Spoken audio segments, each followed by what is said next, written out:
महाभारत युद्ध आरंभ होने से ठीक पहले भगवान श्री कृष्ण ने अर्जुन को जो उपदेश दिया वह श्रीमद् भगवद गीता के नाम से प्रसिद्ध है। यह महाभारत के भीष्म पर्व का अंग है। गीता में 18 अध्याय और 700 श्लोक हैं। श्रीमद् भगवद गीता हिंदुओं के पवित्र ग्रंथों में से एक है। महाभारत के अनुसार कुरुक्षेत्र युद्ध में भगवान श्री कृष्ण ने गीता का संदेश अर्जुन को सुनाया था। भगवद गीता में कर्म योग, ज्ञान योग, भक्ति योग की बहुत सुंदर ढंग से चर्चा हुई है। श्रीमद् भगवद गीता की पृष्ठभूमि महाभारत का युद्ध है। जिस प्रकार एक सामान्य मनुष्य अपने जीवन की समस्याओं में उलझ जाता है और जीवन की समस्याओं से लड़ने की बजाय उससे भागने का मन बना लेता है, उसी प्रकार अर्जुन, जो महाभारत के महानायक थे, अपने सामने आने वाली समस्याओं से भयभीत होकर जीवन और क्षत्रिय धर्म से निराश हो गए थे। अर्जुन की तरह ही हम सभी कभी कभी अनिश्चित की स्थिति में या तो हताश हो जाते हैं और या फिर अपनी समस्याओं से विचलित होकर भाग खड़े होते हैं। भारतवर्ष के ऋषियों ने गहन विचार के पश्चात जिस ज्ञान को आत्मसात किया उसे उन्होंने वेदों का नाम दिया। इन्हीं वेदों का अंतिम भाग उपनिषद कहलाता है। मानव जीवन की विशेषता मानव को प्राप्त बौद्धिक शक्ति है और उपनिषदों में निहित ज्ञान मानव की बौद्धिकता की उच्चतम अवस्था तो है ही, अपितु बुद्धि की समस्याओं के परे मनुष्य क्या अनुभव कर सकता है उसकी एक झलक भी दिखा देता है। श्रीमद् भगवद गीता वर्तमान में धर्म से ज़्यादा जीवन के प्रति अपने दार्शनिक दृष्टिकोण को लेकर भारत में ही नहीं बल्कि विदेशों में भी लोगों का ध्यान अपनी ओर आकर्षित कर रही है। श्रीमद् भगवद गीता साक्षात भगवान की वाणी है। यह अर्जुन और भगवान श्री कृष्ण के बीच में हुआ दैविक संवाद है।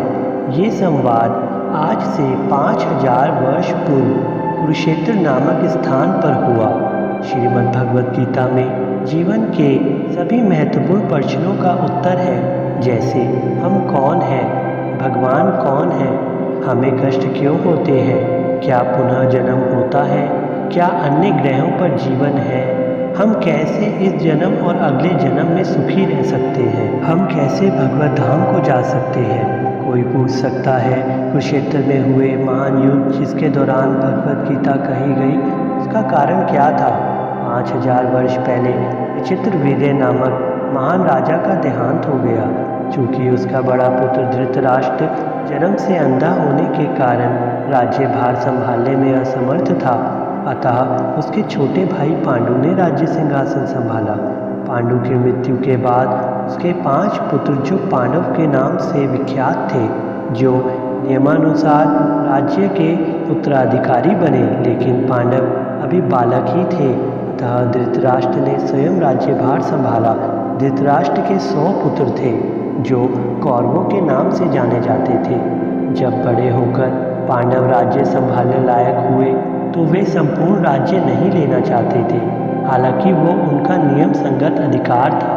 वे राज्य को अपने चचेरे भाइयों के साथ बांटना चाहते थे और इस प्रकार राज्य को कौरवों और पांडवों के बीच बांट दिया गया। लेकिन कौरवों में ज्येष्ठ दुर्योधन अपने भाग से संतुष्ट ना था। वह संपूर्ण राज्य को स्वयं ही भोगना चाहता था। उसने पांडवों को मारने के लिए कई षड्यंत्र रचे, लेकिन वो असफल रहा। फिर उसने नियम के विरुद्ध राज्य को हड़प लिया और पांडवों को राज्य से निष्कासित कर दिया। पांडवों ने फिर 5 गांवों की मांग की। दुर्योधन ने उत्तर दिया, 5 गांव तो दूर, वो सुई की नोक के बराबर भी जमीन नहीं दे सकता।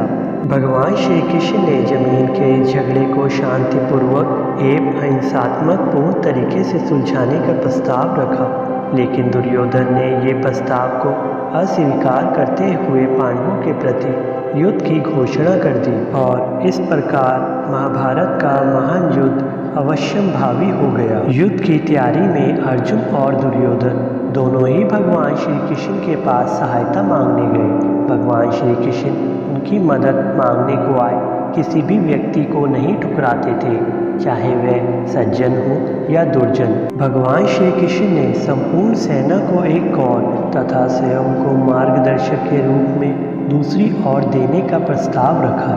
दुर्योधन ने भगवान श्री कृष्ण की सेना को चुना, जबकि अर्जुन भगवान को मार्गदर्शक के रूप में प्राप्त करने को इच्छुक था।